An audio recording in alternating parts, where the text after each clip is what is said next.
मैं हूं सौरभ कुमार। अभी आप देख रहे हैं खुफिया मीडिया।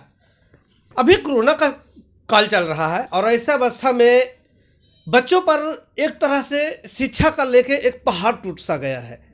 बच्चे कैसे तैयारी करें और किस तरह रूप में रहें, उनके लिए एक बहुत बड़ी समस्या, विकट समस्या बना हुआ है। आज इन्हीं सब बातों को लेके आज हमारे साथ एक शिक्षक हैं जो प्राचार्य के रूप में भी काम करते हैं। दार्जिलिंग से आए हुए हैं, जो बेन प्रखंड में अपना एक ऑर्गेनाइजेशन भी चलाते हैं और कई बच्चों देते हैं। आज हमारे साथ हैं बुद्धदेव जी। सबसे पहले सर, आपको खुफिया मीडिया में स्वागत है। बहुत बहुत धन्यवाद सर। जी सर, अभी ये जो कोरोना काल चल रहा है, ऐसे अवस्था में बच्चों को किस तरह से अपने घर में रह के बेहतर तैयारी करना चाहिए, जिससे कि उसका पढ़ाई भी बाधित ना हो उनका, और उनका बेहतर कोरोना से बचाव भी हो जाए।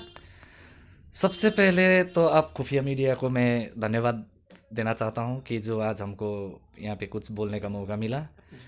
और जैसे आप पूछ रहे सर, कोरोना काल में बच्चों को किस तरह से घर में रहना चाहिए। सबसे पहले हमको लगता है जो सर पेरेंट्स है, इसमें पेरेंट्स को अवगत होना चाहिए कि बच्चा को किस तरह से रखा जाए। बच्चा को कोरोना के बारे में बताना चाहिए कि कोरोना संक्रमण कैसे फैलता है। ये बच्चों को इसका जानकारी देना चाहिए, गार्जियन को, अभिभावक को। और उसके बाद जैसे अब मेरे तरफ से कहना है कि बच्चों को हाथ धोना सिखाइए। दिन में कम से कम हाथ धोइए और उसके बाद ब्रश करवाइए उन लोगों को। सुबह शाम एकदम साफ सुथरा रखिए बच्चों को।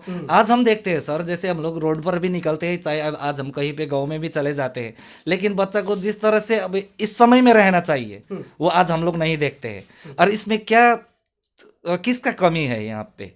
अब यहाँ पे तो थोड़ा सा अभिभावक का भी कमी है, मतलब जागरूकता की बहुत ज्यादा कमी है। जागरूकता का बहुत कमी है, बहुत कमी। यानी कि शिक्षक लोग भी ध्यान देंगे, लेकिन उससे ज्यादा कहीं ना कहीं गार्जियन को भी ध्यान देना बहुत जरूरी है सर, बहुत जरूरी है। चलिए, तो बच्चों को क्या करना चाहिए सर? बच्चों को इस समय सबसे ज्यादा एक बात तो निश्चित है कि सर हमारे समाज में जो गार्जियन है बहुत कम पढ़े लिखे भी हैं। ऐसे बहुत सारे हैं। जैसे ऐसा आपके पास भी होता होगा कि आपके स्कूल में भी लोग आते होंगे, तो उनका बच्चा आपके यहाँ इंग्लिश मीडियम में पढ़ रहा है, लेकिन गार्जियन एकदम बिल्कुल अशिक्षित है। तो वैसे अवस्था में कुछ बच्चों को क्या टिप्स दिया जाएगा आपकी तरफ से? अब जैसे वहाँ पे बच्चों को हम कहना चाहते हैं कि अब ज़्यादातर इधर उधर ना भागे, इधर उधर ना दौड़े, भीड़ भाड़ में ना जाए। मास्क जरूर पहनकर इधर उधर चले, भीड़ भाड़ पर ना जाए, साफ सुथरा रहे। और जो डाइट है उन लोगों का, जो उन लोगों का एक न्यूट्रिशियस डाइट उन लोगों को दिया जाए। और जो बाहर जो मिलता है पैकेट का जो भी चीज़ है वगैरह, और उससे क्या हानि होता है गार्जियन को वो भी बता देना चाहिए बच्चों को। यानी आप कुल मिला जुला कहते हैं कि बच्चों को इस दौरान अभी बाहरी डाइट से नहीं खाना चाहिए। बाहरी डाइट से एकदम दूर ही रहना चाहिए। बाहरी खाना ना खाए कि घर का जो है गर्म पानी पिए, कम से कम ठंडा पानी ना पिए। और थोड़ा सा भी बुखार आ जाए, तो बुखार या खांसी कुछ भी आ जाए, तो गार्जियन ऐसे ही बैठकर ना रहे, कम से कम डॉक्टरों से सलाह ले कि मेरा बच्चा को ऐसा हुआ है, क्या कारण है, वो कम से कम बच्चा को जांच करवाए। मेरा यही कहना है सर।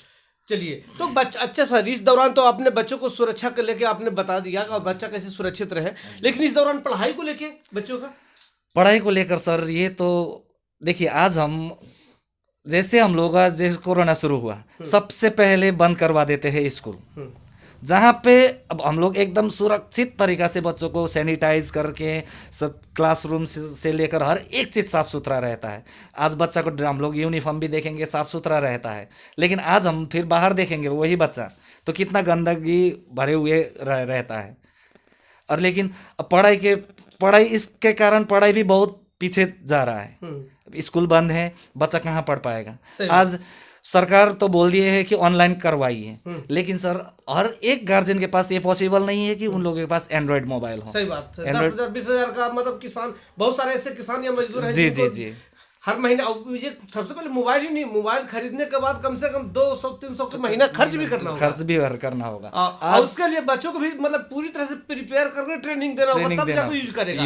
वरना पता चलेगा कार्टून नहीं है, वो उसमें ज्यादा डाइवर्ट हो जाएगा। जी। इसी कारण से अब ऑनलाइन भी क्लास नहीं करवा पाते हैं, तो बच्चा कैसे आगे पढ़ पाएगा? कैसे? अब बच्चा तो आने वाला कर्णधार है हम लोगों का देश का, लेकिन आज कर्णधार ही कुछ नहीं कर पा रहा है, कुछ नहीं सीख पा रहा है। अब इसके लिए सरकार को भी हम जिम्मेवारी तो सरकारी भी है, क्योंकि आज हम बाहर देख लेंगे इतना भीड़ भाड़ है, इतना भीड़ भाड़।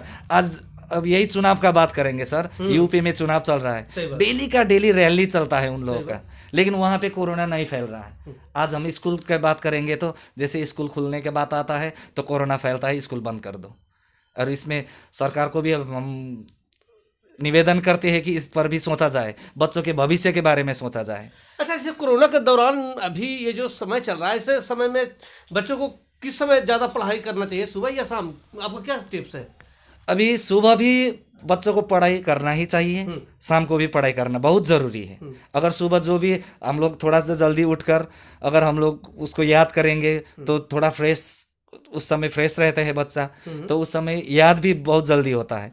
लेकिन आज बच्चा तो याद तो कर लेगा, कोई छोटा छोटा बच्चा है बेचारा, वो किताब तो रट्टा मार लेगा, लेकिन अब बेचारा वो नहीं समझ पाएगा, वो पढ़ाई का कुछ फ़ायदा भी नहीं हुआ। तब इसके लिए तो अब कुछ नया कुछ भी करना तो पड़ेगा ही। या तो स्कूल खोलने का हम लोगों को परमिशन दे, या 25% या 50% बच्चों को बुलाकर भी हम लोगों को कम से कम शिक्षा प्रदान करने का हम लोग को अवसर प्रदान करें। यानी 20% ही मिले जी, जिससे कि मतलब कम से कम कुछ बच्चे तो आएंगे और कुछ बच्चे अगले दिन आएंगे, कुछ बच्चे और अगले दिन आएंगे, यानी कि जो बच्चे एक दिन में आ रहे थे वो बच्चे 7 दिन में आएंगे। कम से कम कुछ तो होगा, 7 दिन का टिप्स तो मिल जाएगा। जी, मिल जाएगा। और 7 दिन का हम लोग होमवर्क भी देंगे, इस तरह से करना है, उस तरह से करना है, वो भी हम लोग समझा कर भेज देंगे। लेकिन ये सब चीज़ पॉसिबल नहीं हो रहा है, क्योंकि हम लोग तो बार बार नोटिस आता है कि बंद करो। तो इस व्यवस्था में आप लोग बंद करना पड़ता है। सही बात है, खतरा शिक्षक लोग क्यों, अगर किसी बच्चा, कोई भी बच्चा अगर पॉजिटिव हो जाता है और पेरेंट्स या किसी और द्वारा अगर उस पर मामला दर्ज करा दिया जाता है तो उनका तो बंटाधार हो जाएगा। जी। और मतलब शिकार भी बन जाएंगे कि चलो ये ऐसा क्यों किया, सिस्टम क्यों बोल रहा है, तो झेलो। जी। तो ऐसे सही बात है कि ऐसे में शिक्षकों को खुद अपने बलबूते ज़्यादा परेशानी लेना भी नहीं चाहिए कि हाँ हम अपनी मर्जी कर दिए, जब कुछ हानि हो गया तो फिर तो प्रशासन तो सीधा हाथ खड़ा कर देगा, मैंने तो अति कर दिया था। जी। है सर आप? और वही हम कहना चाहेंगे कि बच्चों को एकदम कोरोना से बचा कर रखिए, जो भी कोरोना का गाइडलाइन है उसको पालन करें, और यही कहना चाहते हैं सर। चलिए सर, तो इन्हीं सब बातों के साथ हम अपनी बातों को खत्म करते हैं। चलिए, ओके, धन्यवाद सर।